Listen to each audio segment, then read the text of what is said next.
Good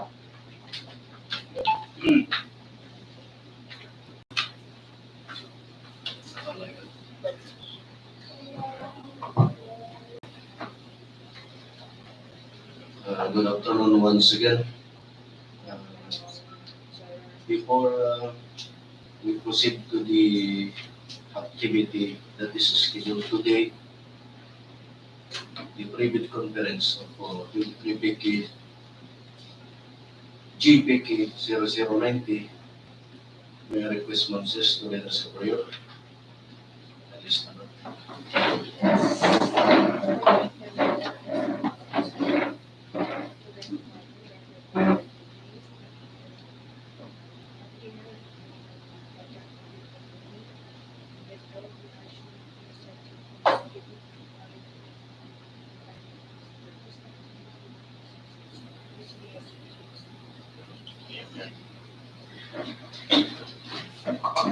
Thank you, Moses, for the prayer. May I acknowledge the presence of the back members, Sir Joel G. Bukaw, from Cecilia B. Lucio, Sir Julius Garcia there, the TWG, Sir Redentor Matthew there, Sir Angela San Jose, Sir Julius Malawan, Ma'am Tessie Iso, Ma'am Audrey Rivera, the back secretariat headed by Sir Marvin Pego, Ma'am Charlene May Utobe. Good afternoon to everybody, sirs and madam. So this activity, we had set notice to the observers, the COA and other concerned agencies. So the agenda of private conference today, August 16, 2023. Number one, brief presentation, explanation of the following by the back. Letter A is the basic contract data. Letter B, contract requirements of the documents. Letter C, the documents to be submitted by the bidders. Letter D, criteria and procedure for eligibility check, preliminary examination of bid, detailed evaluation of bid, post qualification, including the award. Number two of our agenda for today is we will be having questions or comments from the bidders and replies of the BAC and other representative of this procuring entity, the Upper Kalinga District Engineering Office. Number three, we will be having the other matters. Number four, last but not least, the summary proceeding, including supplement of bid committees to be issued. So, for the brief presentation of this project,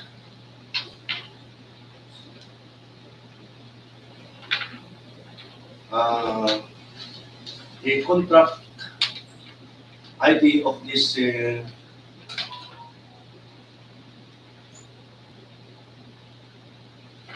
contract ID of this tool to be procured is 23 GPK 0090.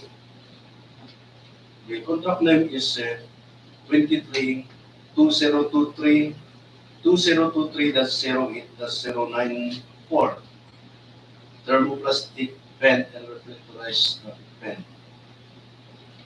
It is located at the Upper Kalinga District Engineering Office, particularly Purok 6, Bulano Centro, Tabuk City, Kalinga.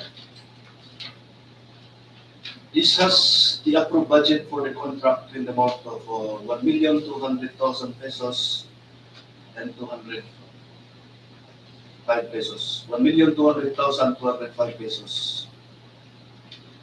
It is sourced is from the GAA 2023.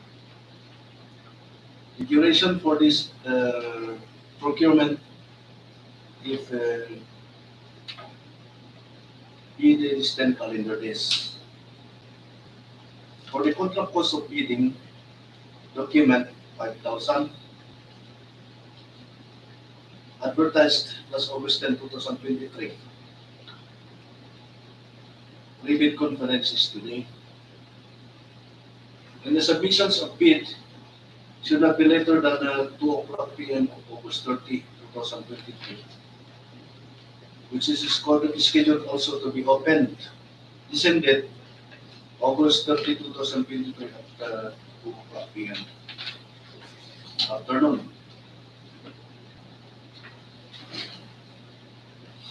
The requirements of bidding document includes the instruction to bidders, the general condition of the contract,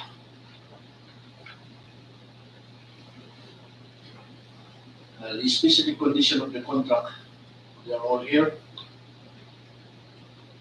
These specifications, there is no drawing because this is a good, not an infra. Bill of quantities and the form. The documents to be submitted by the bidders are the technical component of the bid and the financial component of the bid. So these two important documents are to be discussed by Sir Joel Bukaw.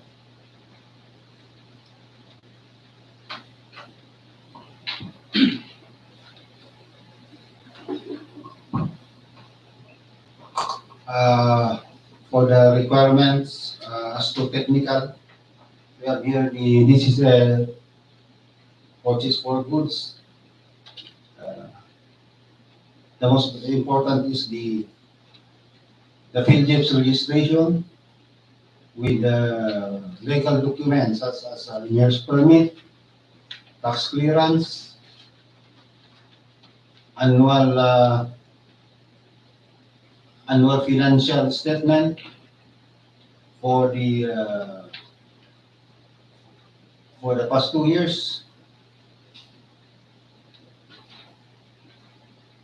DTI certificate. So those are the basic legal requirements which must be updated in the PDFs and part of the PDFs as Annex A. As to technical requirements for this purchase of goods, we have here the experience single largest contract completed. This is the requirement. So this is thermoplastic materials. So similar, siguro yung mga similar nito, yung mga painting materials for traffic paints and other hardware materials. So these are the similar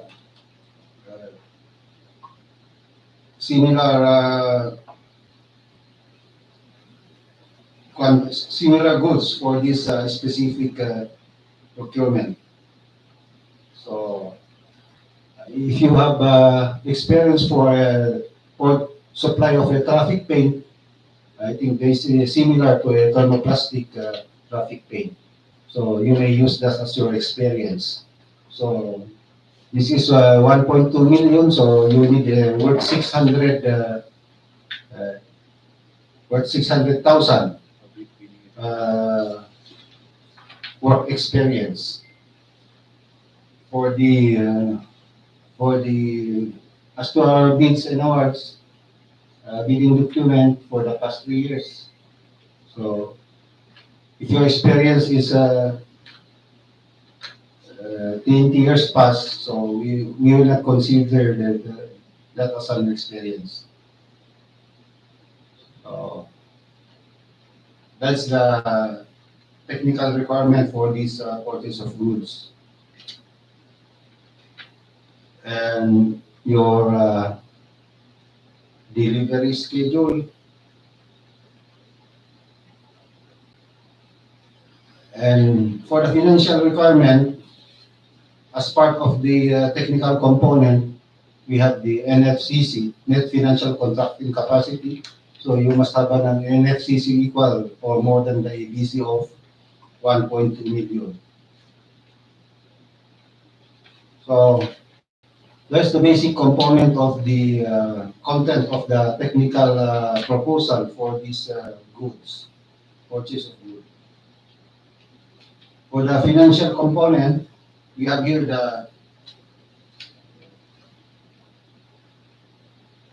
in addition to the technical component, we have the bid security. That's also very important, bid security. And organizational chart.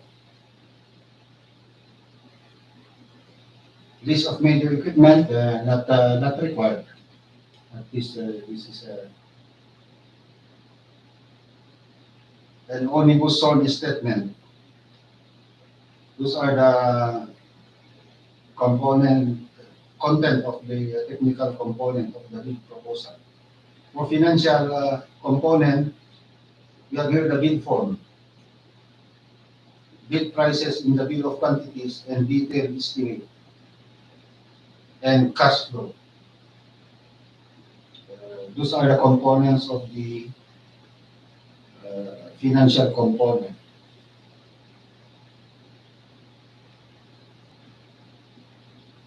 So, criteria and procedures for eligibility check. We have here the preliminary examination of bids, presence of documents, detailed evaluation of bids.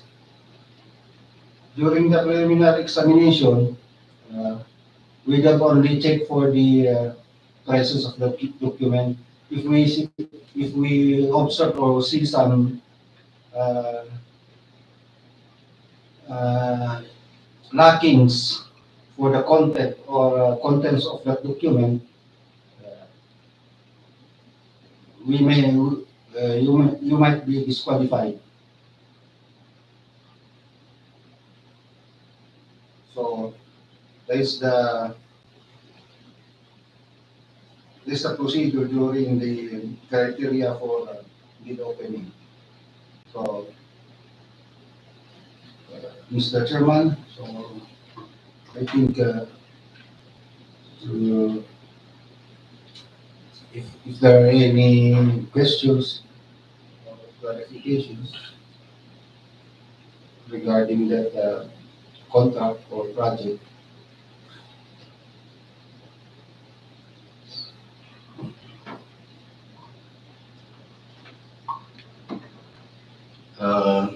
Thank you, Sir Joel. So we have heard of the documents submitted by the bidders that composed the technical component, the financial component, and the criteria and procedure for eligibility check.